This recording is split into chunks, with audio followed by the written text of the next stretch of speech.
नमस्कार मित्रांनो, सार्वजनिक आरोग्य विभागाच्या भरतीबाबत एक पत्रक जे आहे ते सध्या ग्रुपवर फिरताना दिसतंय आणि मित्रांनो बऱ्याचशा विद्यार्थ्यांनी मला ते पाठवलं आणि विचारलं, की या पत्रक जे आहे ते ऑफिशियल आहे का किंवा तातडीने घेण्याची काय नोटीस आहे? तर मित्रांनो त्या संदर्भात आपण पाहणार आहोत आणि मित्रांनो आणखी काही महत्त्वाच्या गोष्टी ज्या आहेत त्या आपण या व्हिडिओमध्ये आरोग्य भरतीबाबत डिस्कस करणार आहोत.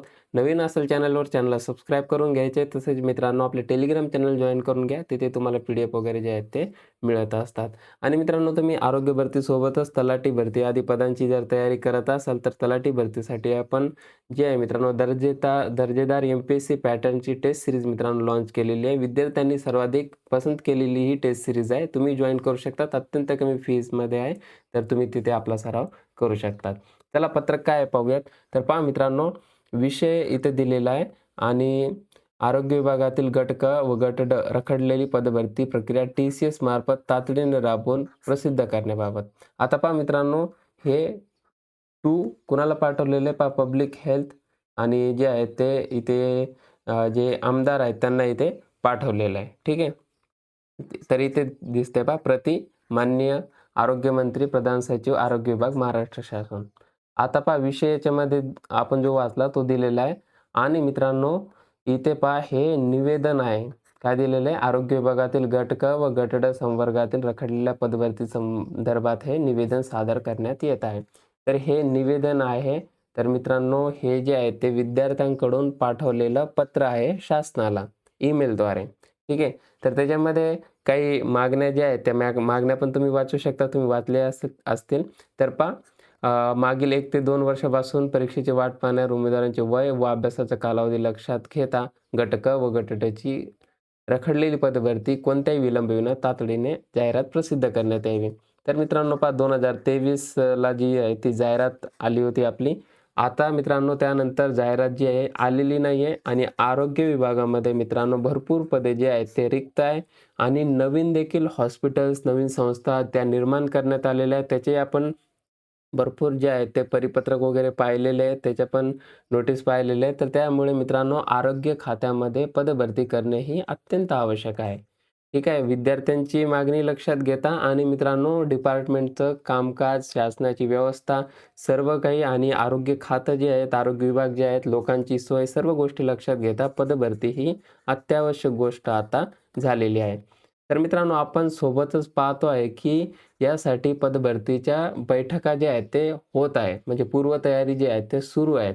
तर ही पदभरती जी आहे ते 100% होणार आहे. आपल्याला रिक्त ज्या जागा आहेत त्या किती आहेत, भरलेल्या जागा किती आहेत, अशी मित्रांनो माहिती जी आहे ते आपल्याला अशी ब्रॉड जी इन्फॉर्मेशन आहे ती मिळालेली आहे. 7,000 पेक्षा मित्रांनो रिक्त जागा आहेत. याच्यामध्ये वाढ देखील होऊ शकते. गट क आणि गट ड ते आपण मागे पाहिलेलं आहे. ठीक आहे. त्याच्यामुळे पदभरती जी आहे ती जाहिरात येणार आहे 100%. पुढे मागणी अशी केली जाते, की TCSद्वारेच घेणे. ही भरती प्रक्रिया जी आहे ती TCS या संस्थेमार्फत लवकरात लवकर तातडीने राबवण्यात यावी. इतर कोणत्याही माध्यमातून ही परीक्षा न घेता TCSद्वारे ती घेण्यात यावी.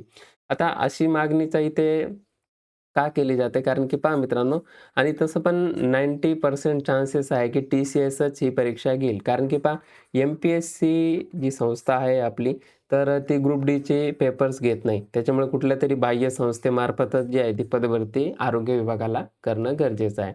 राहिला प्रश्न गट ड, गट कचा, ग्रुप सीचा, तर याच्यामध्ये MPSCने आता आपल्याकडे घेतलंय जसे की तलाठी वगैरे सगळ्यांच्या कंबाईन परीक्षा होत आहेत MPSCकडे. परंतु मित्रांनो याच्यामध्ये जे आहेत ते भरपूर टेक्निकल पोस्ट आहे. 60 प्लस जे आहे ते पोस्ट आहे, 55 प्लस पोस्ट आहे ग्रुप सीमध्ये ते आपण पाहिलंच. तर या सर्वांसाठी वेगवेगळा टेक्निकल सिलेबस आहे. त्यामुळे मित्रांनो मला सध्या यावर्षी तरी नाही वाटत, की MPSCद्वारे ही परीक्षा घेतली जाईल. त्यामुळे TCSच जे आहे मित्रांनो 99% चान्सेस TCSकडेच आहे, की ही परीक्षा TCSद्वारे घेतली जाईल. ठीक आहे. त्यानंतर मित्रांनो कर्मचाऱ्यांवर प्रचंड ताण पडतोय. विद्यार्थ्यांचा मानसिक त्रास याच्या संदर्भात जी आहे ती याच्यामध्ये मागणी केलेली आहे. आता मित्रांनो हे जे पत्र आहे ते कोणी पाठवलेलं आहे? तर आरोग्य भरतीची तयारी करणाऱ्या आपल्या सर्व विद्यार्थ्यांनी हे जे आहे ते पाठवलेलं आहे. आणि इथे जे आहेत मित्रांनो जे ॲडमिन असतात, जे चेक करतात ह्या सगळ्या ईमेल वगैरे, तर त्यांनी इथे मेन्शन केलंय, की 1000 पेक्षा जास्त ईमेल जे आहे अशा प्रकारचे इथे प्राप्त झालेले आहे या विषयाच्या संदर्भाचे, म्हणजे पदभरती लवकर घेण्याच्या. तर मित्रांनो असा तुम्ही एखादा मेल टाकू शकता, थोडी विनंती. परंतु मित्रांनो मला तरी वाटतंय की त्याची आता सध्या आवश्यकता नाही, कारण की पदभरती जी आहे ती होणारच आहे, आवश्यक आहे. ठीक आहे. आणि त्याची पूर्वतयारी देखील जी आहे ती पार्श्वभूमी बॅकग्राऊंडमध्ये सर्व काही गोष्टी चालू आहेत. तुम्ही फक्त मित्रांनो आपला अभ्यास जो आहे तो सुरू असू द्या. तर ही ऑफिशियल नोटिफिकेशन नाही आहे. हे काय आहे मित्रांनो, फक्त एक पाठवलेलं पत्र आहे, मेल आहे. ठीक आहे. आता मित्रांनो आणखी एक जे आहे तिथे आरोग्य विभागाच्या ऑफिशियल गोष्टी ज्या आहेत त्या कुठं पब्लिश होतात तर पहा phd.maharashtragov.in किंवा nham.maharashtra.government.in हे आरोग्य विभागाचे महाराष्ट्र शासनाचे 2 संकेतस्थळ आहे, 2 वेबसाईट आहे. तिथे ऑफिशियल जे आहे ते डेटा पब्लिश होत असतो. ठीक आहे. आता मित्रांनो तुम्ही वेगवेगळ्या पदांसाठी तयारी करत असाल किंवा क्वालिफिकेशननुसार जर तुम्हाला आता सध्याला समजत नसेल, की मी कुठल्या पदाची तयारी करू किंवा कुठला स्टडी मी केला पाहिजे आणि कोणत्या पदासाठी मी पात्र आहे. तर मित्रांनो आपण जे आहे ते सर्व पदांची शैक्षणिक पात्रता जी आहे ती तर बदलणार नाही आहे. तर मित्रांनो ती पदांची शैक्षणिक पात्रतेचा आपण व्हिडिओ जो आहे तो काल YouTubeवर पाठवलेला आहे, अपलोड केलेला आहे. तिथे जाऊन तुम्ही तो व्हिडिओ जो आहे तो पूर्ण पहा. त्यानुसार तुम्हाला समजेल, की कुठल्या पदासाठी आपण पात्र आहोत. तसेच मित्रांनो आरोग्य सेवक कर्मचारी जे आहेत त्यांचा सिलेबस, तांत्रिक सिलेबसचा व्हिडिओ देखील आपण दिलेला आहे. तो देखील तुम्ही पाहू शकता. एकदम डिटेलमध्ये, डीपमध्ये जो आहे तो आपण सिलेबस दिलेला आहे आणि तांत्रिक विषय जे आहे तिथे ग्रुप सीसाठी आणि किंवा आरोग्य सेवक जी पदं आहेत तर तांत्रिक सिलेबस, टेक्निकल जो अभ्यासक्रम आहे अत्यंत महत्त्वाचा असणार आहे. त्याच्यामुळे त्याच्यावर तुम्हाला चांगल्या पद्धतीने काम करणं गरजेचं आहे, अभ्यास करणं गरजेचं आहे. कारण की फॉर्म्युला कसा आहे 80-20 म्हणजे 80 प्रश्न हे तांत्रिकचे येणार आहे. हे दोन्ही व्हिडिओ देखील तुम्ही पाहू शकता. त्याची लिंक तुम्हाला इथे पाहायला मिळते. तर चला मित्रांनो अशा प्रकारे छोटंसं जे आहे ते अपडेट नाही म्हणणार आपण याला. काही विद्यार्थ्यांचं जे आहे कन्फ्युजन होतं काय आहे नेमकं हे जाणण्यासाठी मित्रांनो आपण हा व्हिडिओ घेतला. तर हा व्हिडिओ मित्रांनो तुम्ही मित्रांपर्यंत शेअर करू शकतात, लाईक करू शकतात या व्हिडिओला. तसेच मित्रांनो काही प्रश्न असतील तुमचे आणखी कमेंटमध्ये विचारू शकतात. आणि मित्रांनो टेस्ट सीरीज तुम्हाला तलाठीसाठी वगैरे जॉइन करायचे असेल तर आपले ॲप डाउनलोड करून घ्या.